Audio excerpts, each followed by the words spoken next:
Happy training camp eve to all that celebrate, but we still don't have a training camp roster.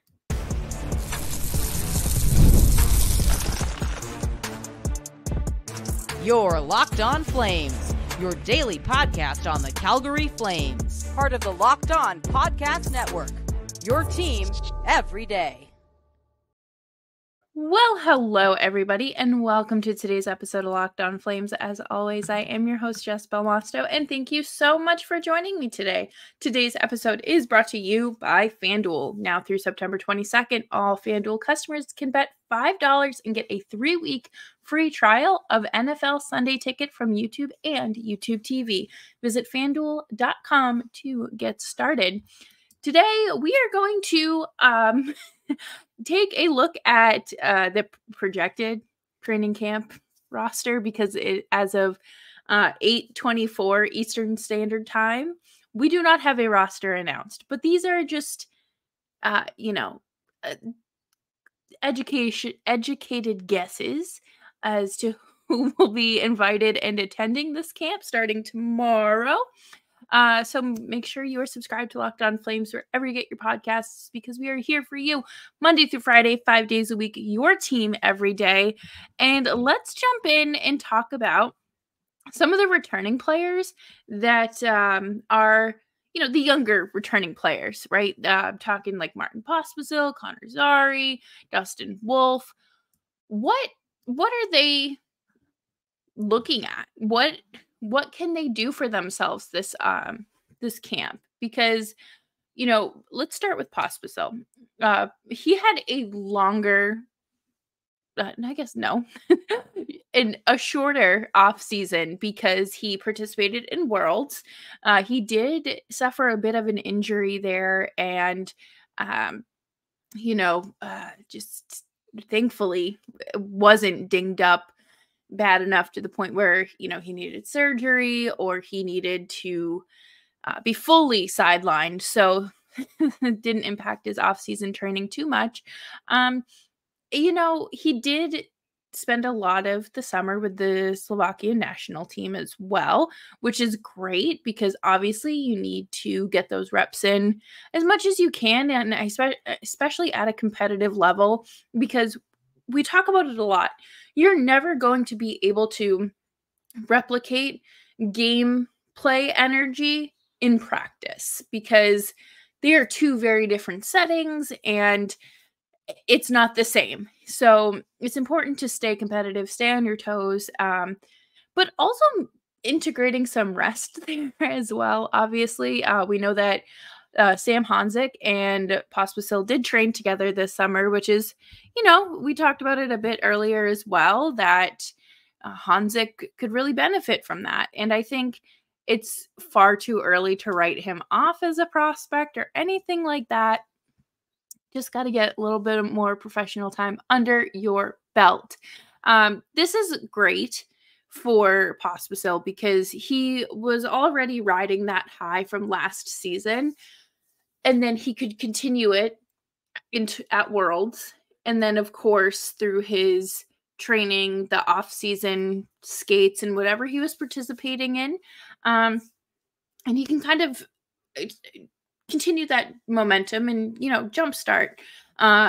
There's less rust, less dust and cobwebs and things like that. So, he does have that going for him. I will say. Connor Zary, he is someone that is very quiet on social media, so you don't know what he was up to. Unlike Martin Pospisil, who was posting all of his BMW ads, all of his workout days, and anything in between, which no shame in that. Sometimes privacy is nice, but we don't know what was going on. We got to look into what life back at home with his parents looks like. He went back and Brendan Parker did that nice little series with him and his family, but we can safely assume that he was training this off season as well and getting those reps in and continuing to, build that NHL conditioning lifestyle, because last season Zary wasn't projected to be an NHL regular. He had suffered an injury the season prior, and even before that, I believe it was 2 injuries that season, and then an injury before as well. So, he did great, acclimated just fine, but you still need to build up that strength, gain muscle, gain speed, really get adjusted and comfortable with that. And I think that's not going to be an issue for him. I think most, they do call it a sophomore slump for a reason. It's not just like a one-off thing, but I don't particularly see this being a long time issue if it even becomes an issue. I think that the discipline is there for both of these players, and they can find ways to get creative, and especially with some new bodies on the team, I think it's going to be a nice change. And of course, we have Dustin Wolf. Dustin Wolf is looking to earn a starting position, the starter's job at the NHL level, which is just crazy that the day is finally here. He spent the end of the season with the Flames since Vladar had season-ending surgery, and he is back now. We're expected to be back, ready to go for training camp. And obviously, they traded Jacob Markstrom, which still hasn't set in yet. I don't think it's going to set in until we don't see him at camp, and it's just Vladar and Wolf, fighting for that spot. And I think that this is great. We know Dustin Wolf is competitive. We know that he can play at a high level. So bring it. Let's finally see what he is made of and just how important this is for the Flames' current situation, but also their future. Coming up next, we're going to talk about some baby Flames making an appearance for the first time at Flames training camp, more than likely, because like I said, we still don't have a roster, and you're going to want to stick around so we can talk about players like Zayne Parekh as well as Hunter Brzustewicz. And before we do that, though, I do want to take a quick second and talk to you about FanDuel, because you have heard us talk a lot about FanDuel, America's #1 sportsbook. Well, we have something a little different for you. Now through September 22nd, all FanDuel customers can bet $5 and get a 3-week free trial of NFL Sunday Ticket thanks to YouTube and YouTube TV. Then with a YouTube TV base plan, you'll be able to watch every regular season Sunday afternoon out-of-market game. All you need is a Google account and a current form of payment that you can cancel anytime. Just visit FanDuel.com, download America's #1 sportsbook.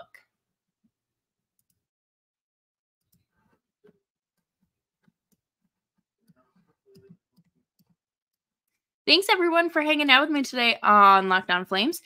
Just thank you for making the show part of your day. I greatly appreciate it, and I hope you're all gearing up for an exciting season. This is going to be a very different look for the Flames, and we're going to see some new faces. And the Young Stars Classic was a great way to get more familiar with the prospects. And I think, obviously we've had time to, Sam Morton, Sam Honzik, Hunter Brzustewicz made some appearances, more so in, what you saw outside of the Flames organization. But, it's still exciting because out of all the prospects that the Flames have gathered over the last year, the general consensus is that he's the one that kind of lives up to that expectation that came along with his name, which I think is great. Flames need more defensemen, and we know that the prospect pool does get thinner and thinner, and that's natural. That's very normal for any prospect pool. So it's not a situation that's unique to the Flames, but having Hunter Brzustewicz in your back pocket is it's neat, right? We saw him put up crazy numbers in the OHL as a defenseman, you know, most amount of points, I believe. And that's crazy, right? Like, you don't expect that from a defenseman, and especially one that's like, you know, kind of lanky and long like Brzustewicz. So it's, you know, he is coming as advertised, and I think that this is going to be great. I think, you know, more time is obviously going to give him the opportunity to refine the skills that he already has, and maybe, you know, put some more in his toolbox, which can never go wrong with, right? Sam Morton had one heck of a weekend in British Columbia. He was the best, like, looking Flame out on the ice, I would say, that entire weekend. He did play in 2 of the 3 games, I believe. So I do think that he could potentially make the Flames roster at some point this season. I do not expect it to be right out of camp, but I could be very wrong, because I did not think Zary or Pospisil would be sniffing the NHL last year. More so Pospisil. I did not think he would be sniffing the NHL. But Sam Morton is 25 years old, so he's primed and ready to go out of college. You know, I think there's something special about these players that, you know, the undrafted free agents that you sign out, like the college kids, right? Like, I immediately think of Torrey Krug, an undersized defenseman that kind of just, again, it's that underdog situation here. And I think that Sam Morton kind of fits that bill too. I just really hope that he does meet people's expectations. I don't think anyone is expecting like 1C behavior out of him, but I also don't think that he's necessarily going to be like your middle 6 center option either. At least right now, right? Based on what the limited sample size we've seen, I like what he brings to the game. I think that he's fun to watch, and he'll be a blast to watch with the Wranglers too. So, I mean, what more could you possibly want? Right? You're looking for fun wherever you can get it. And this year's first round draft pick, Zayne Parekh, is obviously projected to be at camp as well. He definitely is someone to keep an eye on, obviously, as your first round draft pick most recently. He's fascinating to me. Obviously, another blue liner, something you need. And that is really what the Flames need. Like we talked about with Andrew Brzustewicz, right? We know that the Flames' current blue line prospect pool is kind of slim. And that's not like, they have a lot of defensemen, but they don't necessarily have NHL caliber defensemen. And that's what happens sometimes. I mean, again, anyone can prove me wrong. Solo is still waiting for a contract, and camp start. They report to camp tomorrow, but we know that he's in Calgary. His fiance just had a baby, and they've been in Calgary like all summer. So I guess we're truly just waiting for that. And I'm looking forward to watching Parekh kind of break these bad habits. I don't know. You can call them bad habits if you want, I guess. But things that kind of get in the way of his game. I think that he does what most kids do. I mean, like, I still remember like kids that I grew up with in high school doing this, but they were flashy. It was like they were trying to, you know, ESPN top 10 plays, like a highlight reel, like things like that. And I think we did see enough of that from Parekh this weekend to know that he's going to have to rein it in if he wants to see sustainable success in the NHL. You know, it's one of those things that like you just have to break. He is an excellent skater, which is very good to say, because I feel like we have some few and far between there. And it's, again, another player that you're adding to your back end that you're going to need. Rasmus Andersson isn't going to be around forever. You've got Mackenzie Weegar for the next, 6 years, 5 years? But like we saw, I mentioned it on Twitter today, like going from like Rasmus Andersson, Mackenzie Weegar, Chris Tanev, Noah Hannafin, Nikita Zadorov, and Oliver Shillington, like, to what the Flames have now is incredibly humbling, and I'm scared. But coming up next, we're going to talk about some returning veterans, because it's not just about the new guys you have to talk about and worry about. I'm not even worried about. To focus on ahead of training camp and throughout training camp, because some of these guys are coming off career years. Some of them are coming off some slumps. So let's talk about it here next on Locked On Flames.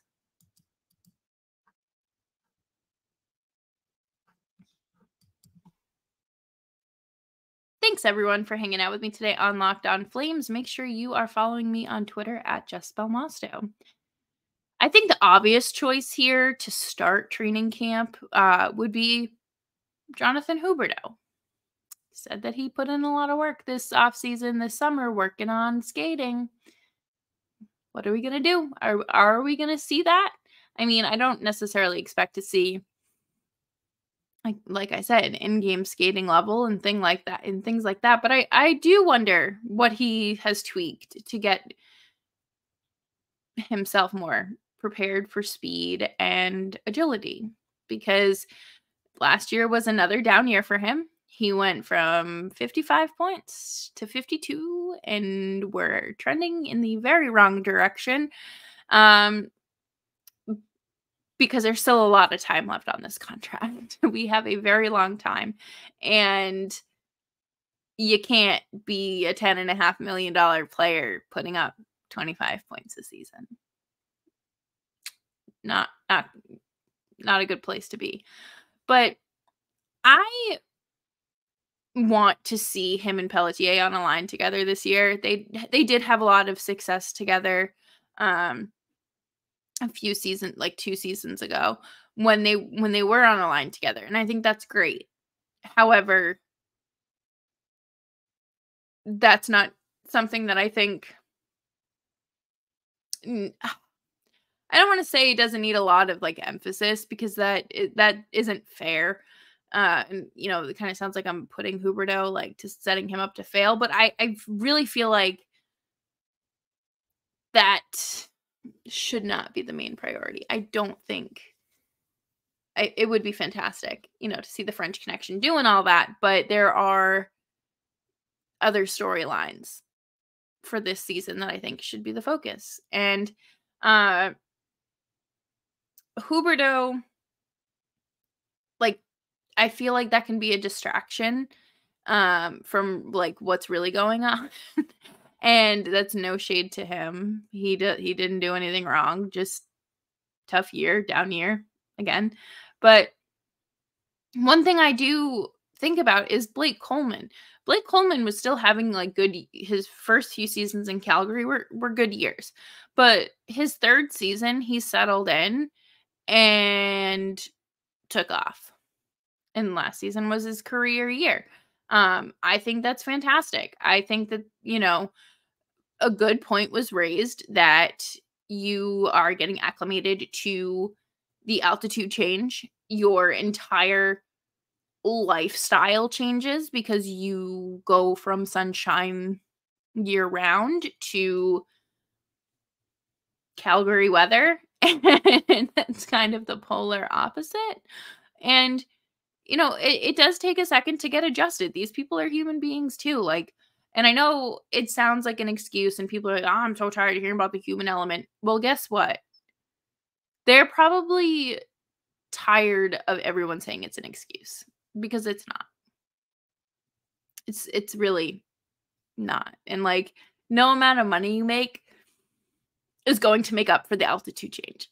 Like, that's just a fact. Unfortunately, I can't change that. But in all seriousness, like, you are looking at someone here that's been settled for this is their 3rd season. You are expecting a lot out of them. I really don't want to see a situation like we saw last year where he was benched for the entire 3rd period and he looked like he was going to cry on the bench. I would like for him to not go basically a whole month without a point. You know, I don't think it's unrealistic to ask for 75 points, 60 to 75 points. I think that that's like a fair spot. And then, you know, you're also looking at a line mate of his, Yegor Sharangovich, who scored 30 goals last year. And that's very much an outlier from his previous seasons. His final season in New Jersey, there was a lot going on, and his ice time was limited. Shout out to Lindy Ruff. I guess that there was just, you know, differences, just kind of like Kuzmenko in Vancouver, where you don't always have that full autonomy as a player to make some decisions and play at the level you want to play. But, you know, we did see an increase in responsibility for him.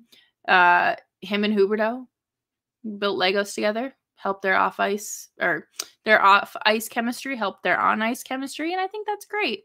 You're not going to have Elias Lindholm as your center this year, which is, you know, kind of tough, but at the same time, we knew that his mind was elsewhere last year, and I'm excited to see if they put Connor Zary up there. I would love to see him at center some more, especially at a high level like that first line.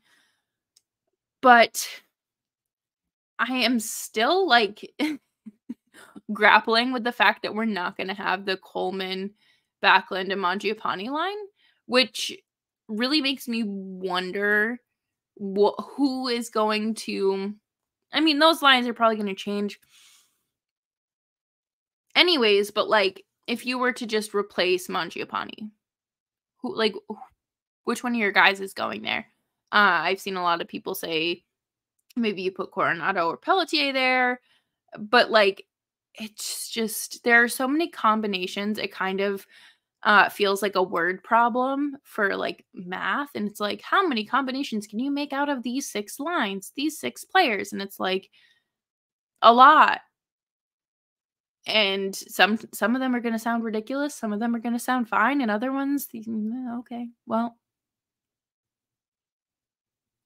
But I am intrigued by Rasmus Andersson as well. I think there are a lot of external factors with Rasmus Andersson's season last year, and I think that his injuries have all healed up. I think that there are different outside factors that may impact his game this year, as well as a lot of the other teammates. It wasn't an easy summer. So, yeah, I just have to think that this season will play out how it plays out. We're going to talk about the defensive core later this week because, again, like I mentioned earlier, it's a bit humbling. We thought post-trade deadline was bad. Get ready for 82 games. No Chris Tanev. No Noah Hannafin. And no puck-moving defenseman like Oliver Shillington. But that will do it for me today here on Locked On Flames. Thank you all so much for tuning in. I hope you have a fantastic day. And by the time you're listening to this, maybe the training camp rosters have been sent out and posted. But until then, we'll find out more tomorrow. Make sure you're subscribed wherever you get your podcasts, as well as on YouTube. We are here for you Monday through Friday, 5 days a week. Your team every day. And I will see you all later. Bye-bye.